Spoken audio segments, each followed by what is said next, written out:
बिहार की राजधानी पटना से एक बड़ी खबर सामने आई है। दरअसल राहुल गांधी की यात्रा के दौरान पीएम मोदी को लेकर अपशब्दों के इस्तेमाल के मामले में गांधी मैदान थाना में केस दर्ज कराया गया है।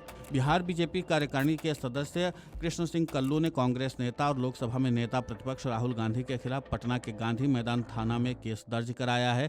कृष्ण सिंह कल्लू का आरोप है कि राहुल गांधी लगातार देश के लोकप्रिय प्रधानमंत्री नरेंद्र मोदी और केंद्रीय गृह मंत्री अमित शाह के खिलाफ अभद्र टिप्पणी कर रहे हैं। इसी को लेकर उन्होंने थाने में लिखित शिकायत दी है और उचित कानूनी कार्रवाई की मांग की है।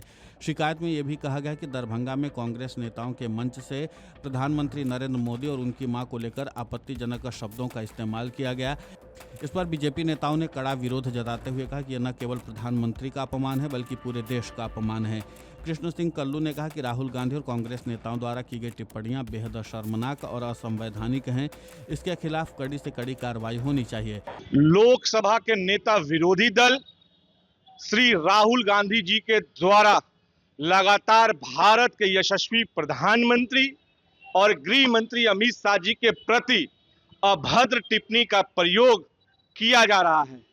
आज वही दूसरी ओर दरभंगा के एक कार्यक्रम में कांग्रेस के नेता के द्वारा एक सजाया गया था मंच, जिस मंच से देश के माननीय प्रधानमंत्री आदरणीय नरेंद्र मोदी जी की मां को लेकर के जिस तरीके से गाली गलौज दिया गया, ये बहुत ही अशोभनीय है।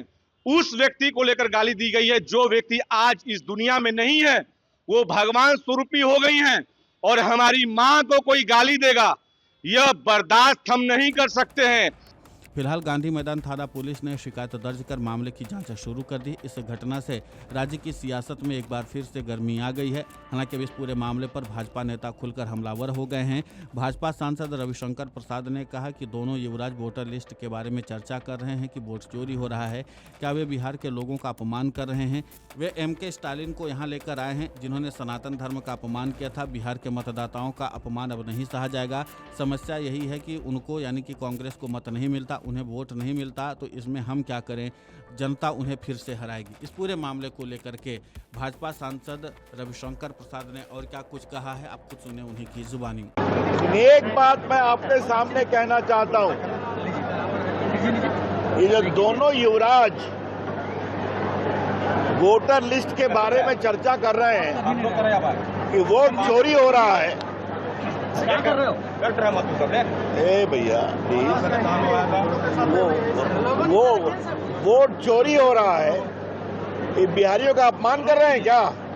क्या मतलब है इसका?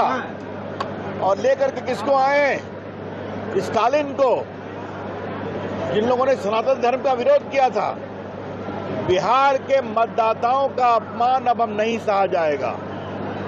बिहार के मतदाताओं ने नीतीश कुमार, नरेंद्र मोदी, डॉक्टर सुनील कुमार, कौशलेंद्र जी, मुझे, डॉक्टर संजय जायसवाल, कामत जी, सबको ईमानदारी से जिताया है।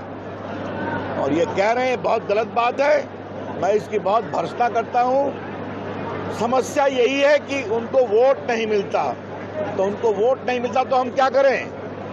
जनता फिर हराएगी।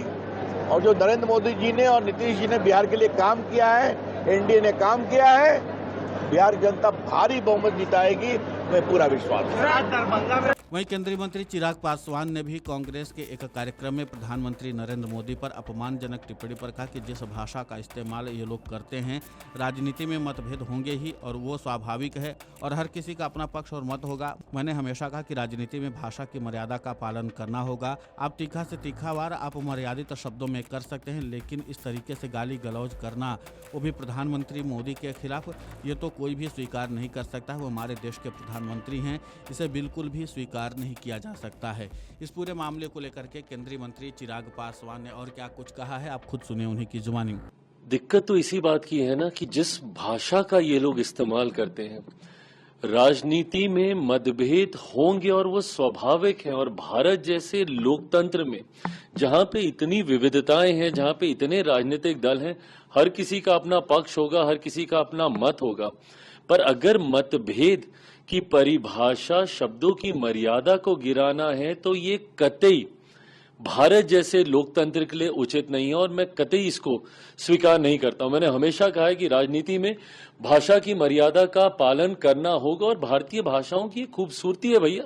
इतना बढ़िया शब्दकोश है भारत की हर भाषाओं के पास कि आप बड़े से बड़े विवादित विषय को बड़े से तीखा वार आप मर्यादित शब्दों में कर सकते हैं, पर इस तरीके से गाली गलौज करना, वो भी देश के प्रधानमंत्री के लिए, ये कतई कोई स्वीकार नहीं कर सकता है। भाई मेरे प्रधानमंत्री हैं वो, हमारे देश के प्रधानमंत्री हैं वो। अगर आपको उनके किसी विषय को लेकर ऐतराज भी है तो आप अपने पक्ष को रखिए ना, पर मर्यादित होकर उस पक्ष को रखिए। आप हमारी नीतियों को लेकर हमें घेरने का काम कीजिए, आप हमारे कार्यों को लेकर हमें घेरने का काम कीजिए, पर यह कौन सी परंपरा की शुरुआत है कि आप गाली गलौज करेंगे? इसको कतई कहीं नहीं स्वीकार किया जा सकता। और कांग्रेस जैसी पार्टी जो कि देश की सबसे पुरानी पार्टियों में से एक है, कांग्रेस जैसी पार्टियों के रहते हुए इस तरीके की भाषा का इस्तेमाल किया जा रहा है। और किस तरीके का गाली गलौज, मतलब ये गली में नुक्कड़ के गुंडे ऐसी भाषा का इस्तेमाल नहीं करते। और ये वही चलन है, ये वही परंपरा है राष्ट्रीय जनता दल जैसी पार्टियों की, जिसकी वजह से 90 के दशक से बिहार जो हमारा बदनाम हुआ है, आज तक हम लोग अपने उस खोए हुए गौरव स्वाभिमान की हम लोग लड़ाई लड़ रहे हैं। राष्ट्रीय जनता दल जैसी पार्टियों ने जिस तरीके से 90 के दशक से बिहार को बदनाम करने का काम किया। आपको बता दें कि राहुल गांधी की वोटर अधिकार यात्रा 1 सितंबर को गांधी मैदान में रैली के साथ समाप्त होनी थी, लेकिन गांधी मैदान उपलब्ध नहीं होने के चलते यहां रैली को मंजूरी नहीं मिली है। ऐसे में यात्रा पटना में रोड शो के साथ खत्म होगी। गांधी मैदान स्थित महात्मा गांधी की मूर्ति से पटना हाई कोर्ट में अंबेडकर प्रतिमा तक राहुल गांधी और तेजस्वी यादव पदयात्रा करेंगे और यात्रा की समाप्ति का ऐलान करेंगे। वीडियो डेस्क अमरउजाला.com। अगर आप ये वीडियो YouTube पर देख रहे हैं तो हमारे चैनल को सब्सक्राइब कर बेल आइकन दबाएं और Facebook पर देख रहे हैं तो हमारे पेज को लाइक करें।